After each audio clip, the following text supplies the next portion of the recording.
श्री करण भूषण जी, सांसद बहराइच श्री आनंद कुमार गौड़ जी, विधान परिषद सदस्य श्री पदम सिंह चौधरी जी, विधान परिषद सदस्य डॉक्टर प्रज्ञा त्रिपाठी जी,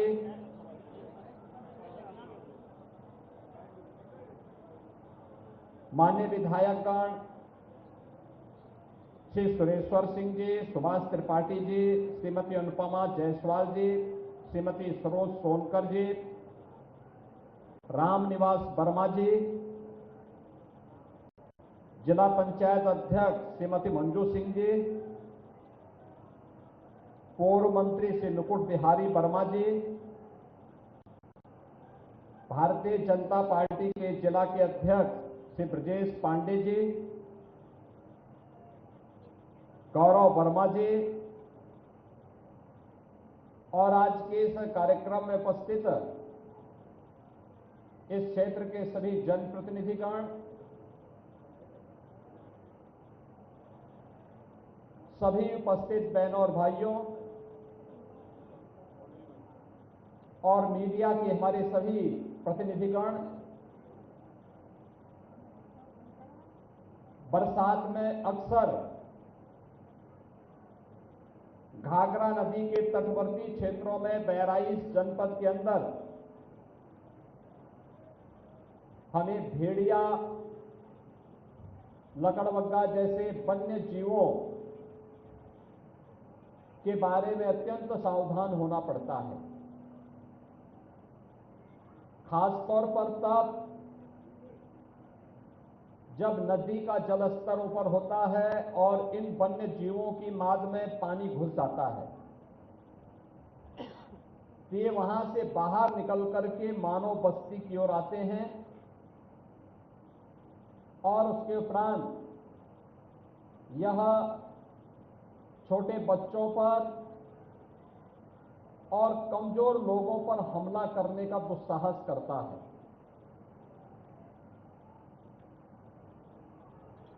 हमारी सरकार ने मानव वन्य जीव संघर्ष को आपदा की श्रेणी में रख करके ऐसे पीड़ित परिवारों को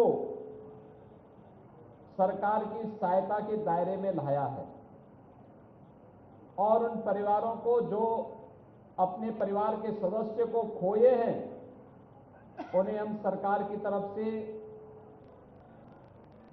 5 लाख रुपए की सहायता देते हैं। ऐसे वन्य जीवों से बचाव के लिए प्रभावी कदम उठाए जाते हैं। घायलों का उपचार और उन्हें भी आर्थिक सहायता प्रदान की जाती है। यहां पर पिछले कुछ दिनों से यह आतंक हम सबको देखने को मिला है और खासतौर पर हम लोगों ने इस चीज को यहां पर देखा है कि लगातार जैसे जैसे यह जलस्तर घाघरा और सरयू जी का बढ़ता गया, तो 9 और 10 सितंबर की रात्रि से प्रारंभ होता है और पिछले 15-20 दिनों से लगातार इस क्षेत्र में भय और दहशत का बड़ा माहौल है। यद्यपि सरकार ने इस पूरे क्षेत्र में 21 टास्क फोर्स गठित की है। एक इस टास्क फोर्स में ग्राम रोजगार सेवक, पंचायत सहायक, सफाई कर्मचारी, ग्राम पंचायत सचिव, सहायक विकास अधिकारी और ग्राम चौकीदार आदि की सहायता से यह टास्क फोर्स गांवों में जन जागरण के साथ साथ वन्य जीवों से बचाव के बारे में आवश्यक उपाय करने का कार्य कर रही है। वन विभाग के द्वारा भी 6 टीमें यहां पर वरिष्ठ अधिकारियों के नेतृत्व में गठित की है और विद्युत विभाग के द्वारा, पुलिस विभाग के द्वारा भी लगातार यहां पर कार्य किया जा रहा है। पेट्रोलिंग को बढ़ाया गया है। यहां पर 1437 LED street light, 660 street light, 91 solar light इस क्षेत्र में लगाई गई हैं। इस सब के बावजूद हमें 4 ऐसे बच्चों को खोना पड़ा है जो इस दुर्दांत हमले में अलग अलग घटना के शिकार हुए हैं। केसरगंज की मझरा टोकली में ज्योति नाम की एक बच्ची को, महसी में भोरी की कुमारी संध्या पुत्री दिनेश को, केसरगंज के अंकेश पुत्र रक्षाराम को और केसरगंज में ही मझरा टोकली में सोनी पुत्री बाबूलाल, इन 4 बच्चों को हमें खोना पड़ा है। 16 लोग अब तक इस भेड़िए के हमले से घायल हुए हैं, जिनमें केसरगंज के मझरा टोकली से श्रीमती शिवरानी पत्री राजीराम, केसरगंज के मझरा टोकली से श्रीमती श्यामरती देवी पत्नी रामकुमार, मझरा टोकली से ही श्री मदन पुत्र रामधनी, नंदवल से श्रीमती चंद्रिका पत्नी भगवती, मझरा टोकली के हरदेई पत्नी रामनरेश, मझरा टोकली के मनीषा पुत्री निरंकार निषाद, मझरा टोकली की अंजलि पुत्री राम मनोरथ और मझरा टोकली के पृथ्वीनाथ पुत्र जगदीश प्रसाद, मझरा टोकली के सूरजलाल पुत्र गणपत, मझरा टोकली की राजाराम पुत्र त्रिवेणी, मझरा टोकली की सीताबी पत्नी शिव प्रसाद, मझरा टोकली की श्रीमती संजू देवी पत्नी गंगा सागर, मझरा टोकली की प्रिंसु पुत्र शोभाराम, मझरा टोकली की अनिकेश पुत्र विजय कुमार, मझरा टोकली की सावित्री पत्नी मनोमान और मझरा टोकली की हरिश्चंद्र पुत्र दुजई। यानी एक ही गांव मझरा टोकली में लगातार भेड़िया ने हमला किया है, कई लोगों को घायल किया है। मृतक बच्चों के परिवारजनों को 5-5 लाख रुपए की सहायता दी है और मैंने अभी प्रशासन से कहा है कि जिनके पास पक्का मकान नहीं है उनको तत्काल एक पक्का मकान दें, और जिनके पास मकान है लेकिन दरवाजा नहीं है वहां तत्काल सरकार की ओर से दरवाजा लगवाने की व्यवस्था भी उनके लिए करवाएं। जिनके घरों में अभी शौचालय नहीं बन पाया है उन लोगों के घरों में तत्काल शौचालय का निर्माण करें।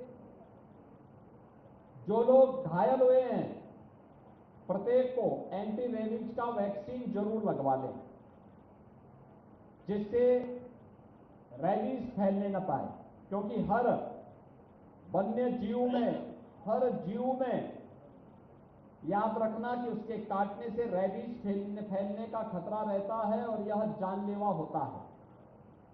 हर हाल में उसका वैक्सीन इन्हें उपलब्ध करवा दें और सब पे जरूर लगवा लें। और बाकी जिन भी परिवारों के पास अपने मकान नहीं है, पक्के दरवाजे नहीं हैं, अभियान चला करके उनके दरवाजों को लगवाने, जिनके घर में शौचालय नहीं उन्हें शौचालय बनवाने, लाइटिंग की व्यवस्था करने, पीड़ित परिवारों को हरसंभव सहायता करने के साथ ही भेड़िया पकड़ में आता है ठीक है, नहीं तो वन विभाग की टीम शूटर बुला करके उसको मारने की कार्रवाई भी करे।